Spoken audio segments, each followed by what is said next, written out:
Hi, it's Jessie. I'm back again. I told you I wasn't done for the day, right? Okay, so I got a response to my last video that I made. They called me a liar. And it's interesting to me, right? Because people like to call you a liar in order to silence you.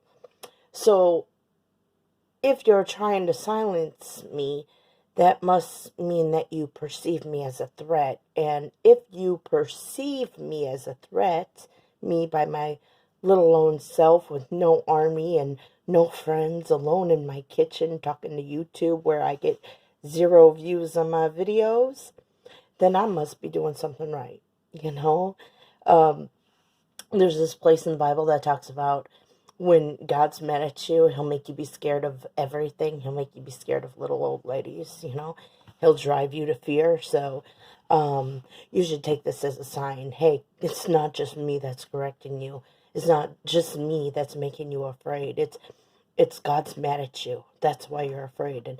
And maybe you need to fix yourself, Maybe you need to get back to the law and doing what's right, All right, so let's talk about some other things, all right?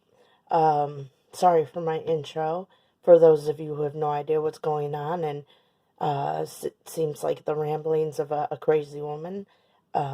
Me and the powers that be, because they don't show their face, they're cowards. They think true power stays in the dark and fights you through other people and survives that way. They're utterly cowards.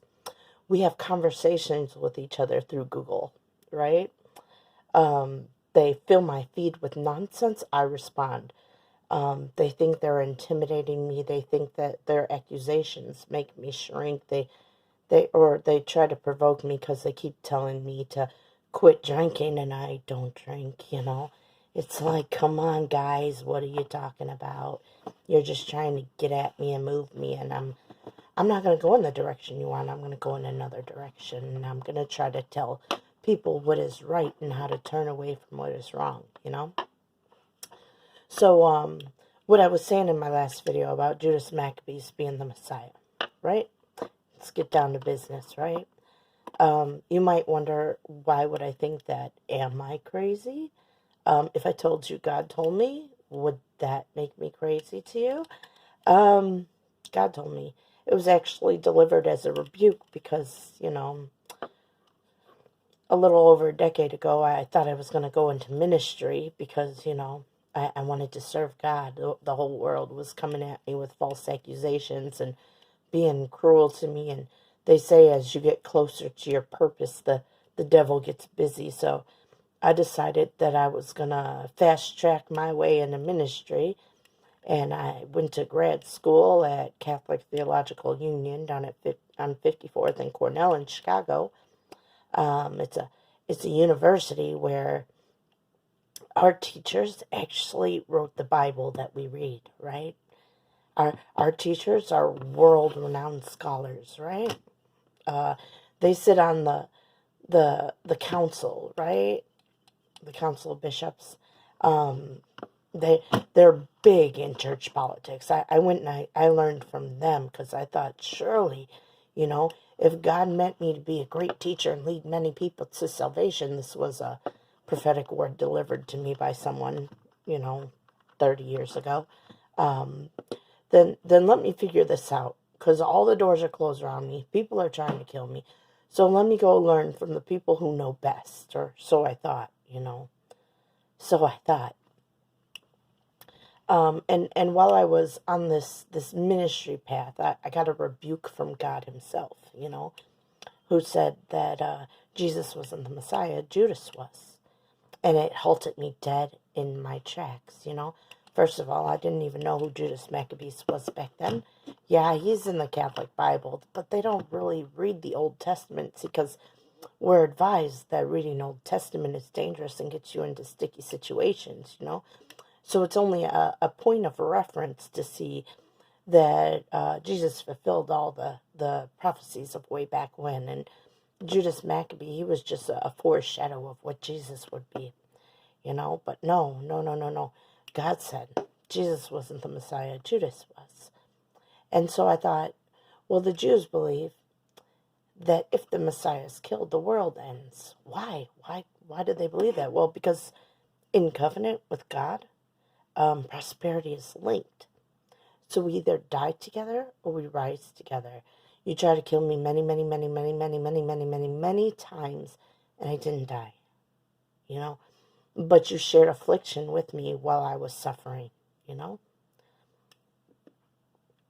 We die together or we rise together, you know?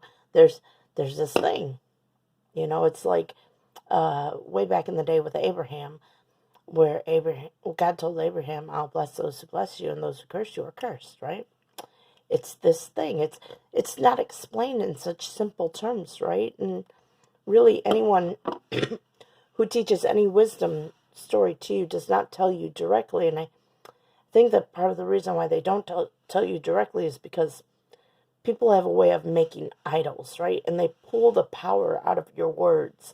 They pull the power from your flesh by taking your words and making them their own.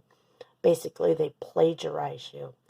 So, like, all throughout history, not just the Jews, but you go over in China and you find stories there. You go to Japan, Shinto, you find stories there. You go in India, they also have stories, you know. Lots of like allegorical stories, but it's all set to make it so that the enemy is confused, you know. But with so much confusion, the people lose their way on the path, and they think that the one standing up and shining brightest, the one proclaiming themselves as God over people, the one that seems like he has sound judgment, they think that's the one to follow, you know, because nobody is taking them down from their peg and telling them to be humble. Maybe because they done busted everybody's head, but that's the one that they follow. And it's not they follow him because he's given them this great wisdom and how to develop themselves, but they follow him because he's telling them what to do, and they don't have to think for themselves. They don't think they have to be accountable for their actions, and so they say, well, if he said it, we'll do it, you know, because he's our ruler. And they like rulers like this, you know, and it kind of sends the world into this tailspin where it just keeps getting darker and darker and darker, and it's crazy, right? So I found my way with God. He corrected me. You know, I thought if Jesus died, the world didn't end, then it must be that Judas took the place of the world ending, you know, Judas Iscariot, the one who betrayed.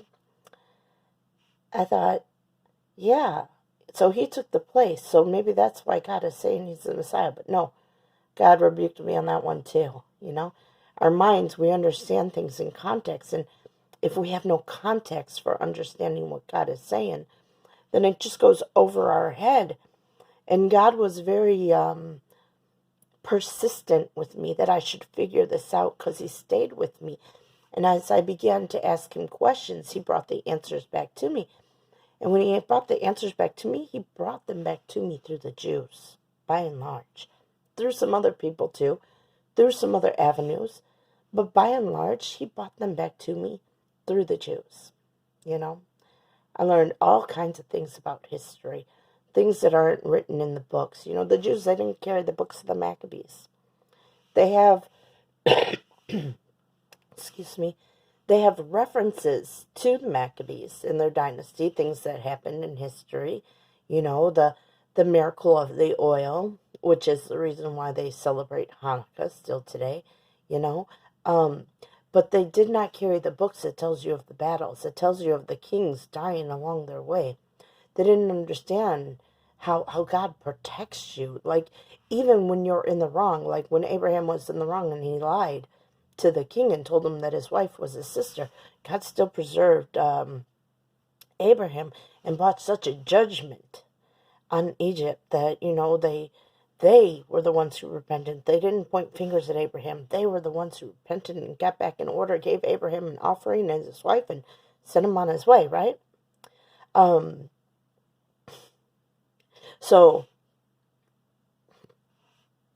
the Jews, they kept kept records of little things like this, right? But they didn't keep records of the battle. They they couldn't draw parallels in the scripture because they didn't hold the books, right? They didn't.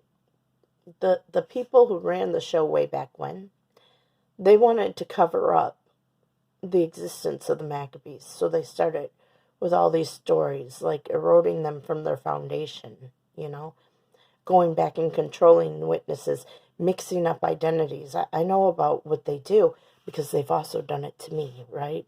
They can't tell me where I graduated from high school. They done told me that I graduated from Bremen and Tinley, and I'm a high school dropout. I went to Hillcrest for freshman year.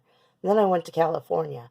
When I went to Mountain View High School, I had an accident before that, hurt my knee, and these kids were really mean, and I had faced all this meanness before with kids spitting on me and being horrible to me, but these kids were horrible to me, and they kicked my crutches out and called me a gimp, right? I dropped out.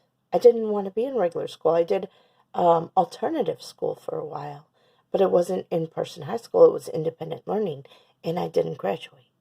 Yeah, I went and I got my degrees after I had my son, went to South Suburban College, went to Illinois Institute of Technology, went to Catholic Theological Union, went to the University of St. Francis. I got degrees all along the way, but I never graduated from high school. You go back and check the record, and they'll surely tell you of the people that I was friends with at Bremen and Tinley. I wasn't even in the state of Illinois at the time, But they have a tendency of rewriting history in this fashion, They have a tendency of making things up to make you look like someone that you're not, mixing up your identity. I got mail coming into my house in somebody else's name, somebody else's name. And you can think, yeah, that's just advertisement. They just send that stuff. But the same time that they send mail in someone else's name, they send text messages to my daughter's phone in those names, asking her if she wants to go to college.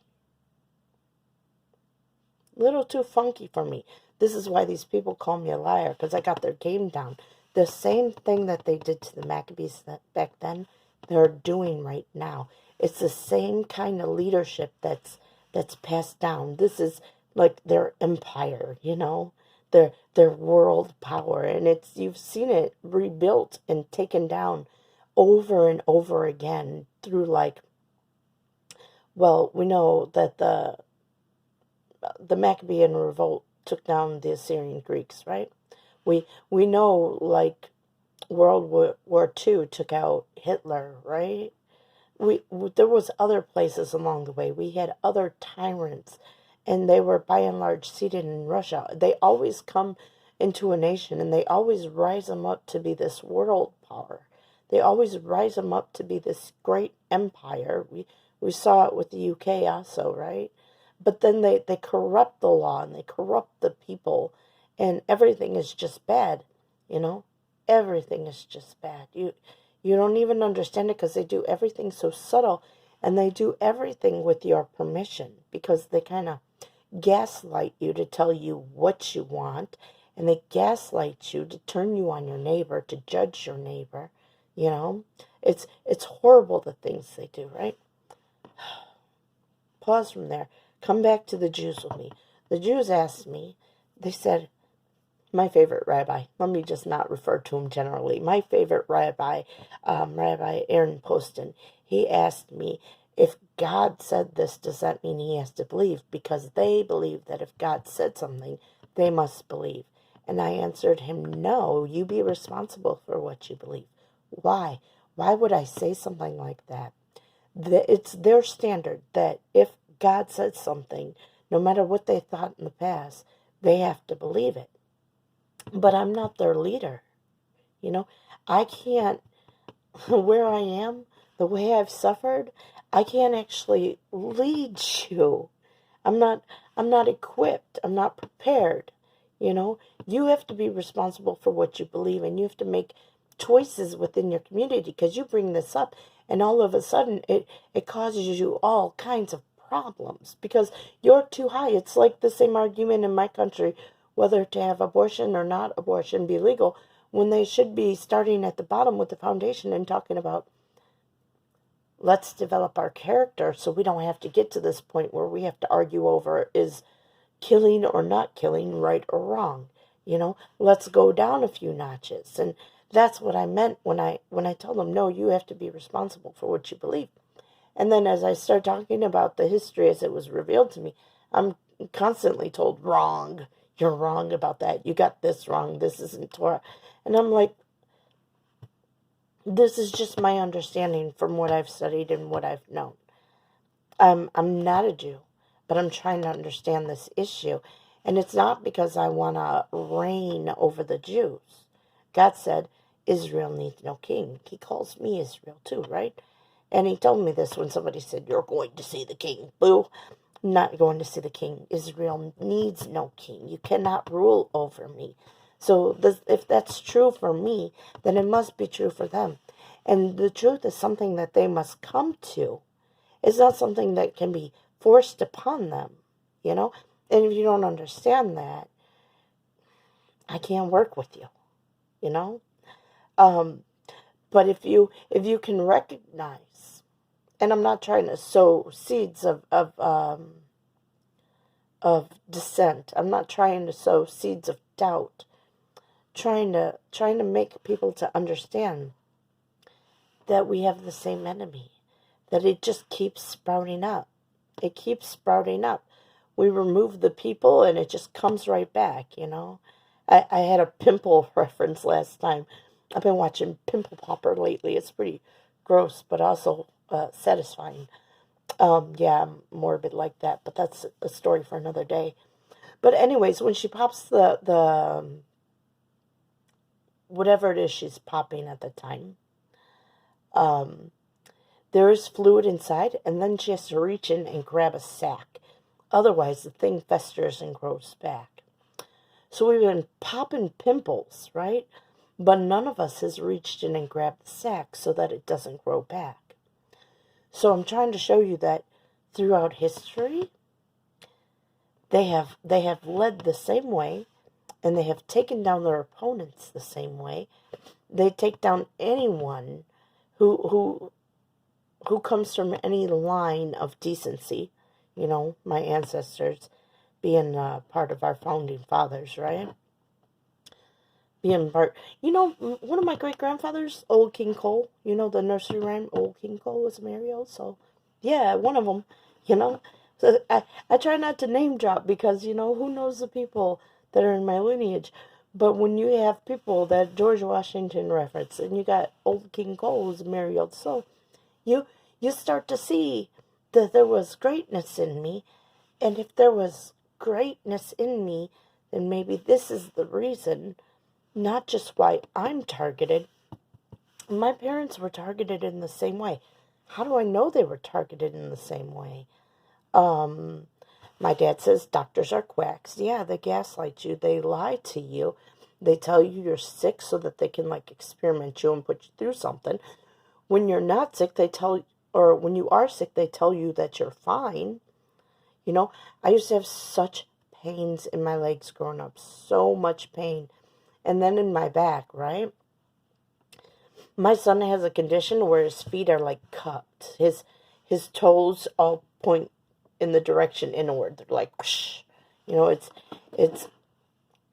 It's painful for him to walk distances. He's got orthopedic inserts now. But if I showed you my shoe, my soft-fitting shoe that doesn't hold the frame of a more supportive shoe, you would see that my shoe is the same. It's cupped in the same. So when they told me when I was little that there was nothing wrong with me, maybe it was that they just couldn't see what was wrong with me. They didn't want to deal with it if they could see it. They wanted to act like I was a hypochondriac, because that's another accusation they've thrown at me.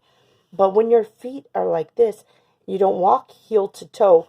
You walk, your foot goes in a circle, It causes you pain in your legs. Don't call me a hypochondriac. Don't say there's nothing wrong.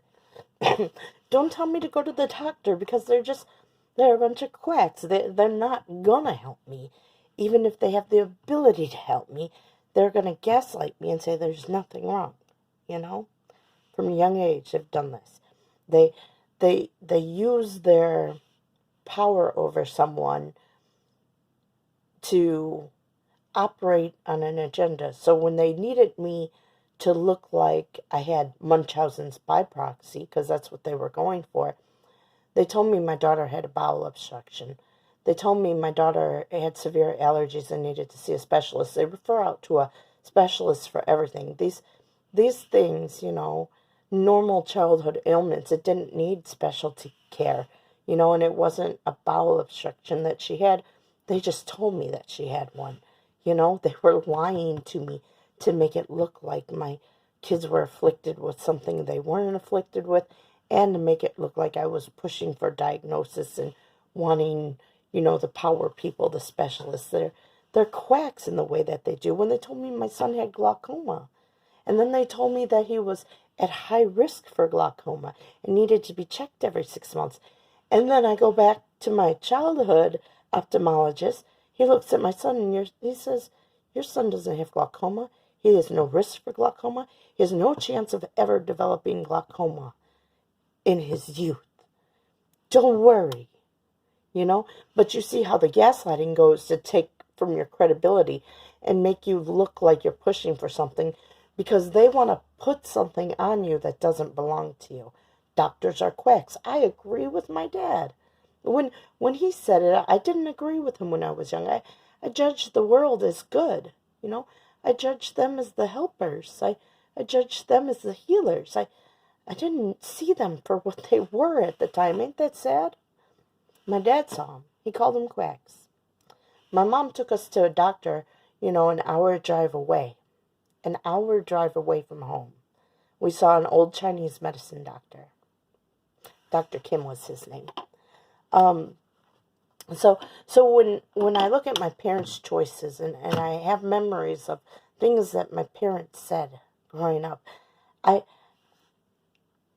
they went through what I went through, but they didn't have the ability to articulate what happened, so all you get is doctors are quacks. Gotta be real careful with this system, because it has all kinds of ways to attack you and cut you to shreds, and then never even have to pick up a sword because they're operating on people's judgment. Which is why I will always tell people that they have to be responsible for what they believe, no matter who's telling you what. That's why I told the rabbi, no, you don't have to believe me. It's your choice what you want to believe, because you have to be responsible for what you believe, But if you can see through history, if I can see it, if I can make the scales fall off your eyes and you can see it too, we're good. I don't need to lead you. Israel doesn't need a king. I just need those scales to fall off your eyes. So, this enemy of ours, right? They rule through opinion, through judgments, right? Now, let me take you with Jesus for a minute, because he said some things, and I'm not telling you Jesus is a Messiah. I'm not telling you he's going to save your life, but I'm telling you there's some standards established back there that you ought to pay attention to, because he actually wasn't wrong, right? I'm going to tell you when he said, don't judge or you will be judged, that he was right, When you put yourself into this elevated position, you are subject to a higher judgment, right? When you are held responsible for the judgments that you pass, you are more careful in how you make those judgments. And you want to make sure that you're being fair, that you've heard the truth, the whole truth, and nothing but the truth, that you've given the accused the opportunity to face their accuser, to hear not only the testimony against them, the evidence against them, but the basic accusation. They threw so many accusations on me, trying to see what they could get to stick. I I disprove one and they just go on to the other and then they go on to the other, and it's without end. There's no statute of limitations. They have no laws. They have no limits. They have no standards. They have no heart. They have no soul. Honestly, it's just some drawing power. So where Jesus said, "Don't judge or you will be judged," understand that they were only able to go as long as they did because they worked through the doctors. Hitler did that too. He worked through doctors and teachers and nurses. This is how Hitler rose to power. This wasn't Hitler's standard. Go back with the Maccabees, where the children were hung around the mother's neck and both of them were executed.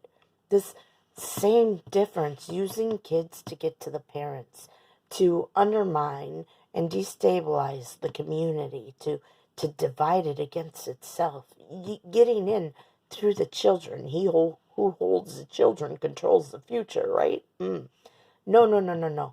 See, when they put you in this position and they run on your authority, they give you all this credibility. They even make TV shows to make sure that people see teachers and doctors and police officers and firemen in a positive light. They're building you up so high so that no one would ever believe if you had been accused. But then you're responsible for the world that you build. So when these school shooters come up and shoot up the schools, I don't ask why. I don't ask why. Because I understand it as it's the fruit of the system. People can't explain it. My dad called doctors quacks, right? People can't explain what had been done to them, but they know the source. They know the source that broke them. They understand the gaslighting. It's real hard to figure out, you know? It's real hard to figure out when they're spinning you around like crazy and you're young and you have no experience and you have no one to turn to and you just don't know, you know? They run all kinds of games on you then, right? But when you start to wake up and you realize and you remember things, understand school shooters. That's your fruit. That is what you built, right? They're taking their shot out on your army. Because the teachers, they don't hit you directly. They work through the students. They work through the students and the students' parents. They form their own army. You see how these armies just tend to multiply? To where somebody feels like justice will never come. Where then they think, well, violence is the answer. I never think violence is the answer. I don't agree with school shooters. Don't get me wrong there. I understand why it happens. But it's not to say that I agree with them. Because what I want you to see is that when the enemy comes in like a flood, you got to raise up the standard and allow people to have those scales fall off their eyes so that they can see these people were lied to about me. And then they did things. They did things to harm my children. They did things to harm me. And then they retaliated, right? We got you up on so much wrongs because you sat in the seat of judge. And though you worked through the students and though you worked through their parents, you're still the one that I'm coming at, you know? Because you're the one organizing it. Yeah, and I get somebody over you, directed you to do this. This is the governmental system that they build. But then as a teacher, you know, you have to be responsible for history to understand what they're asking you to do. And then you have to be responsible enough to say, no compromise. You know, not in my name, not with my hands. No compromise, you know. Why? Because you appoint me in this position, you tell me what to judge, how to judge, and how to get it across. One day I'm going to have to be responsible for it, you know. And you have to be responsible for it at this point because the next generation down, I don't want to see this problem continue on. If they exploit doctors and teachers, you know, if they exploit people like this, our trusted professionals, then we must inform our trusted professionals of what's going on so that they can make an informed decision to turn away from that nonsense and say, not in my hands, not in my name. I will not do your work. I will not serve you. No compromise. It's not about cutting them down. It's not about ending their lives. It's not even about punishing them. But it's about building a better nation with better people for a better world, a better tomorrow. You get that? You understand that? Don't judge, or you will be judged. Don't let nobody put you in that seat, because they're asking you to do evil things, and you don't know what you're getting yourself into. You don't have the resources to do a trial. First of all, I don't even recognize you as my judge.